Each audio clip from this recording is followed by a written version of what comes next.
नाम की प्राप्ति के बाद वो पूरी तरंगे दिखती है।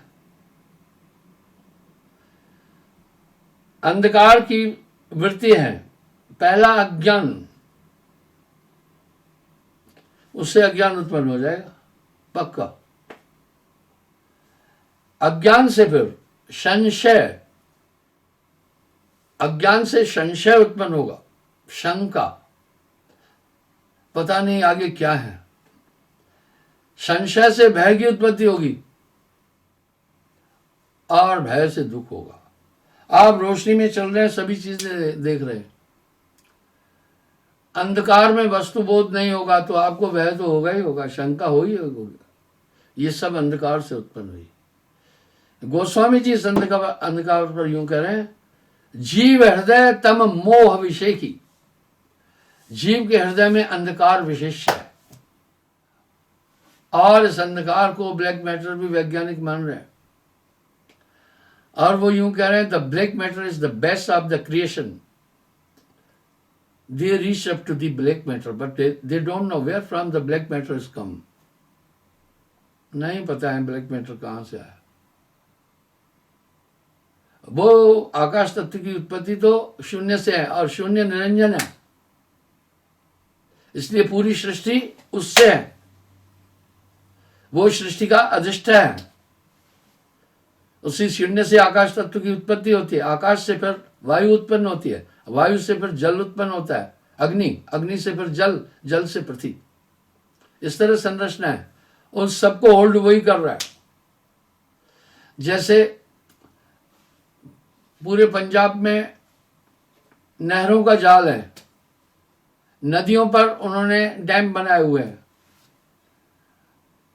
वहां से फिर वो मैन कनाल में पानी आता है, मैन कनाल से फिर वो पानी कैनाल में आता है, कैनाल से फिर वो पानी सब कैनाल में आता है, सब कैनाल से वो फिर पानी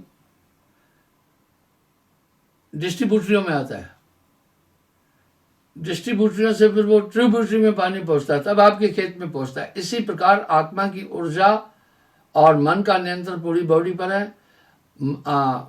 जो आप सांस ले रहे हैं 9 नाड़ियों में, और अपना 660 सूक्ष्म नाड़ियां वहां पहुंच जाता है।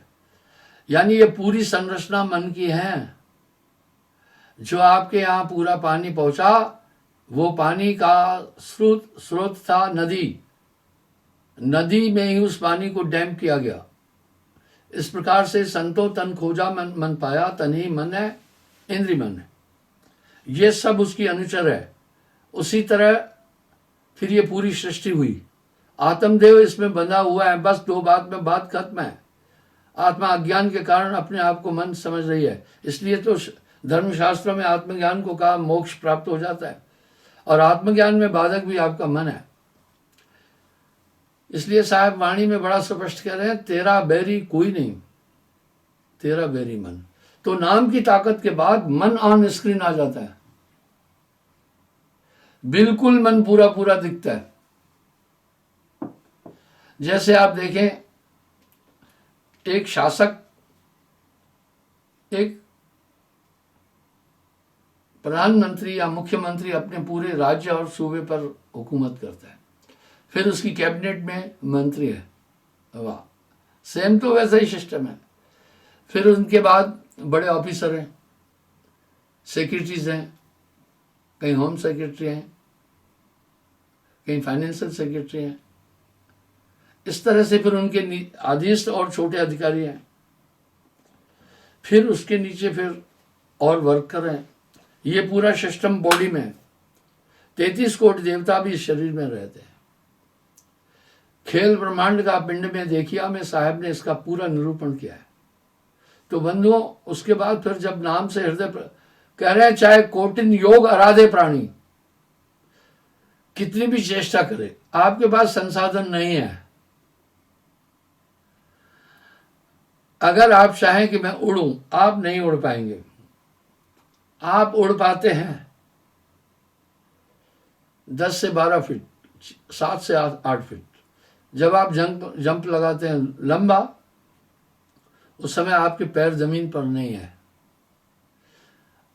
आपके पैर हवा में है, आप 8-10 फीट तक गए, आगे नहीं गए। मुर्गा भी, उसको पंख तो हैं, पर वो आत्मरक्षा के लिए थोड़ा सा उड़ पाता है, फिर वो थक जाता है।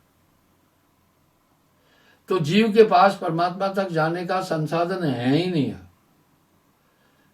हाँ, इसलिए कोई भी आदमी उसको प्राप्त नहीं कर सकता है बिना एक पूर्ण गुरु के। ये सिद्धांत अपेल है।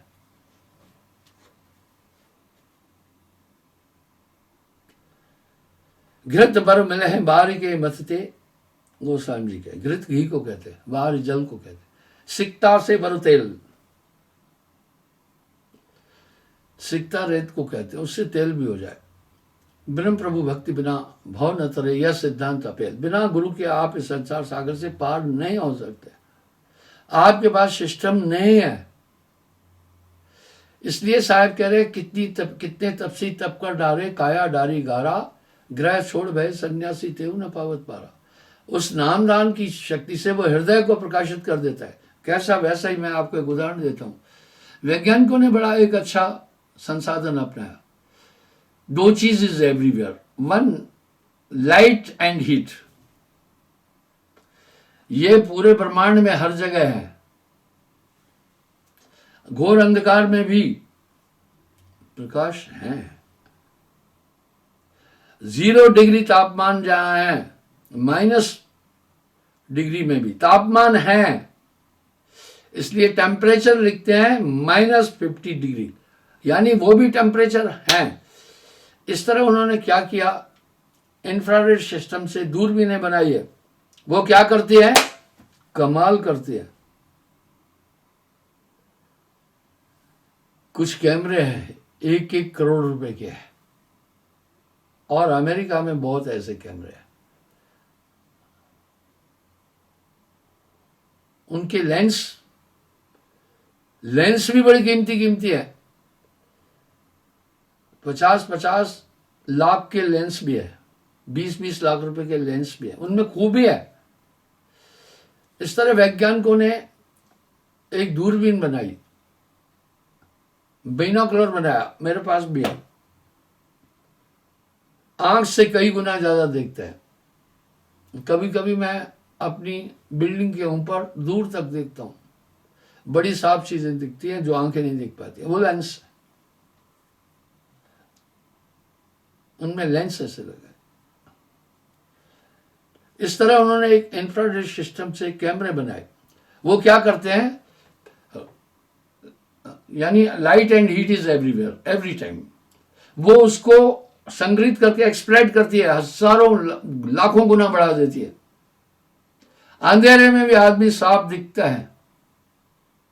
पहले उन्होंने 200 मीटर तक की ताकत वाले इंफ्रारेड सिस्टम बनाया। अभी तो बहुत दूर तक भी देख सकते हैं। रात में कोई इन्फिल्ट्रेशन कर रहा है या बाकी चीज घुसपैठ कर रहा है, वो उन्हीं से देख लेते हैं। इसी प्रकार एक दिव्य दृष्टि गुरु देता है। अब वो दिव्य दृष्टि ऐसी नहीं है जैसी हम कल्पना करते हैं। उसी दिव्य दृष्टि से तब ये काम, क्रोध, लोभ, मोह, अहंकार, मत्सर है वो दिखेंगे। जिस प्रकार से आपके रक्त में जो वायरस और कीटाणु हैं, ऐसे नहीं दिख रहे, माइक्रोस्कोप से वो दिखाई देते हैं। इस प्रकार जब गुरु नाम एक ताकत देता है, उससे फिर अपने अंदर ये विचरण करने वाले मत्सर, काम, क्रोध, लोभ, मोह, ये दिखते हैं। अगर आपको कोई पत्थर मारा, आपने देखा तो बचाव कर लेते ना। अगर आप नहीं देख पाए तो पत्थर ड्राम से सर में बचता है। उसके बाद फिर ये दिखते हैं। फिर ये आत्मा उसका अनुकरण नहीं करती है। यहां तभी साहब कह रहे हैं, गुरबिन हृदय शुद्ध ना होई, कोटिन भांत करे जो कोई। जब हृदय शुद्ध होने लगता है तो काम, क्रोध, लोभ, मोह, अहंकार दबते हैं। पहला काम दब जाता है, सोचते हैं छोड़ो, क्षणिक आनंद के लिए इतना परेशान क्या होना, मलमूत्र की देही है। विचार आ जाता है तब। ये सब चीजें अपने अंदर, विचार भी हैं, ज्ञान भी है, खोडश शक्ति ईश्वर की आपके अंदर काम कर रही है, ऐसा नहीं है। यहां साहब एक शब्द कह रहे हैं, विश्व अमृत रहतिक संगा, मलयाग्र में रहत भुजंगा। विश्व और अमृत दोनों इस बॉडी में रह रहे हैं, बस आप देख लीजिए। तो उस समय फिर हृदय शुद्ध होने लगता है। मैंने उससे यही प्रश्न पूछा, तुम जैसे पहले थे वैसे ही हो या कुछ परिवर्तन है? बोला नहीं, बड़ा परिवर्तन। ये परिवर्तन कहां से आया? मैंने कई बार एग्जाम्पल रखा है, पीएचडी पढ़े लिखे बहुत बड़े बड़े विद्वानों से मेरा शोध चलता रहता है। पूछता हूं नामदान के बाद कैसे हुए? बोला बहुत बेहतरीन। अरे पीएचडी पढ़कर अपने अंदर सुधार नहीं कर सकते थे? यहां साहब का शब्द कितना सार्थक है। यहां कह रहे हैं, कोटिन भांत करे जो कोई, 4 वेद भी कंठस्थ हो जाए तभी भी हृदय शुद्ध नहीं हो सकता। नाम बिना हृदय शुद्ध ना होए।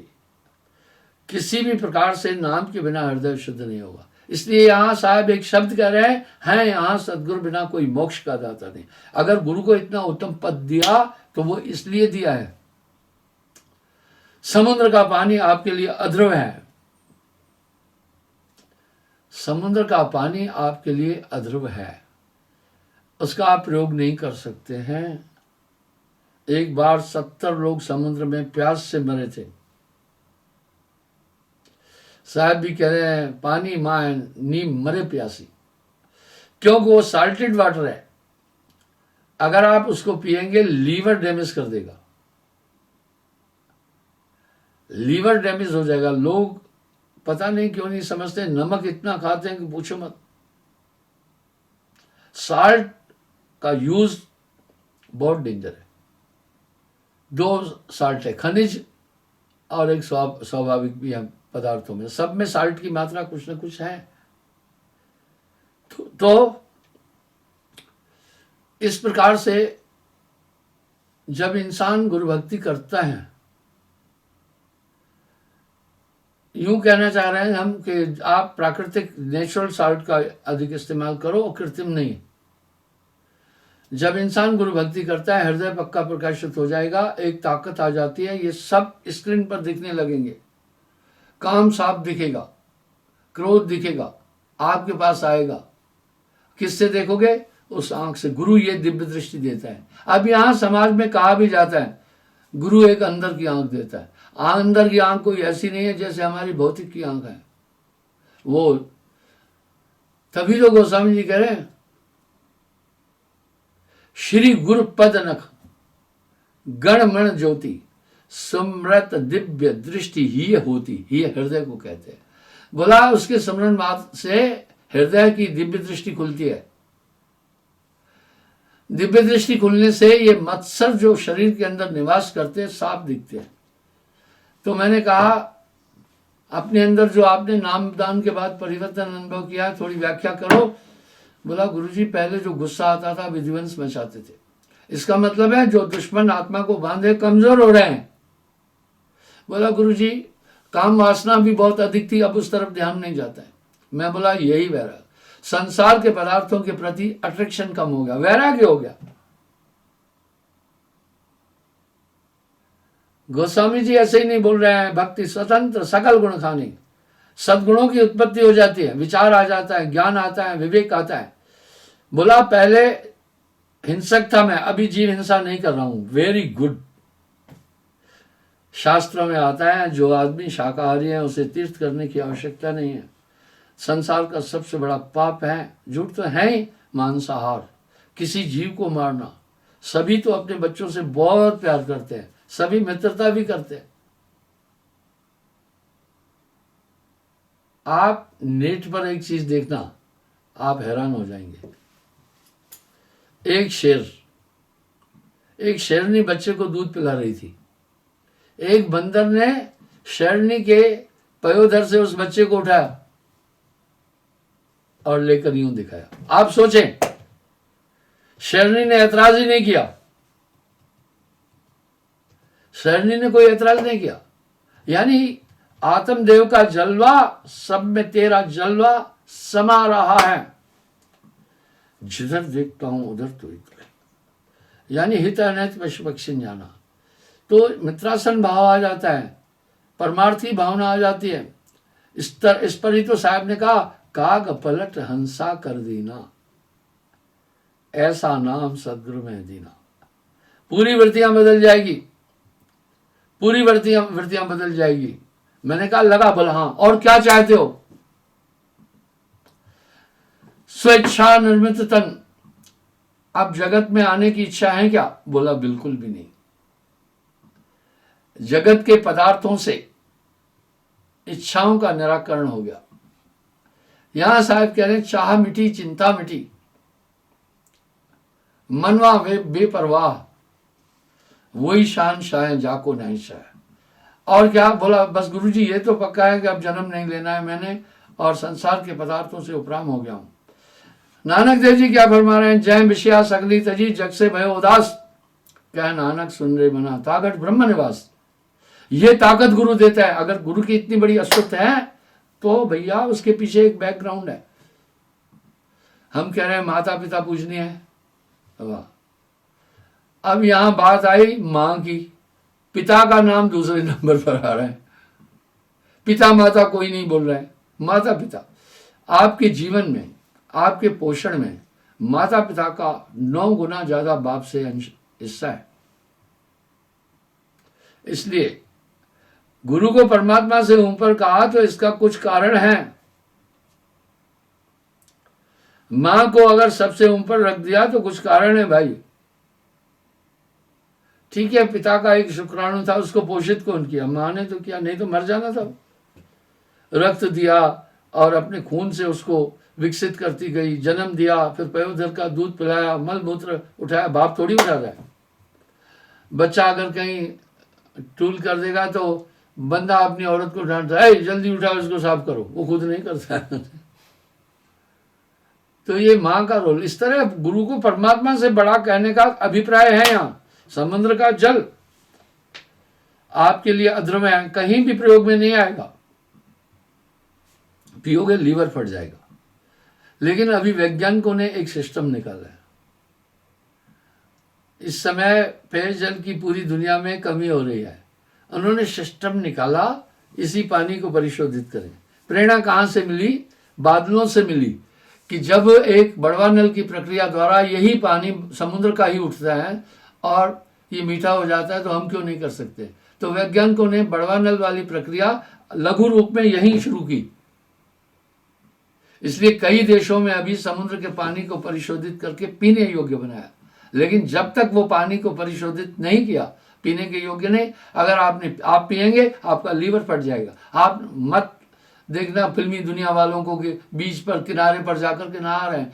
अगर आपने समुद्र के पानी में नहा लिया तो बाद में आपको नहाना पड़ेगा, नहीं तो साल्टेड वाटर है, आपको खुजली हो जाएगी। अगर आप उस पानी को से कपड़े धोएंगे तब भी वो अशुद्धि रहेंगे। इवन पानी की लहर जहां तक भी पहुंचती है वहां सिर्फ रेत हो जाती है। वो पानी, साल्टेड पानी जमीन के पूरे अंशों को खत्म कर देता है। लेकिन वो बड़वा नल की प्रक्रिया द्वारा जो जल निकलता है, वाह, ध्रुव जल है, मीठा है।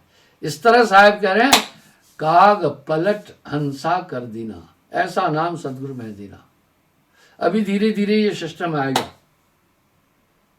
समुद्र के पानी को परिशोधित किया जाएगा, वैज्ञानिक करेंगे। मुझे लगता है फिर ये इंसान शायद समुद्र को भी खाली करने की कोशिश कर देगा।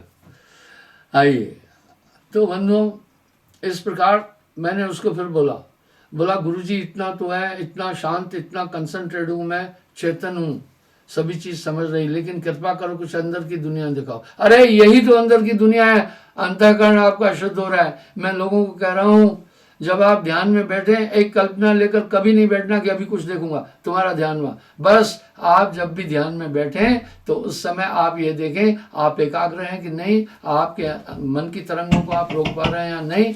जब आप ये चीज देखेंगे तो फिर बिल्कुल पूरा काम बनता जाएगा। मन की तरंग मार दे तो हो गया भजन, आदत बुरी सुधार ले तो हो गया भजन। क्षमा चाहूंगा, समय हो रहा है, कल पुनः मैं हाजिर हो जाऊंगा। साहेब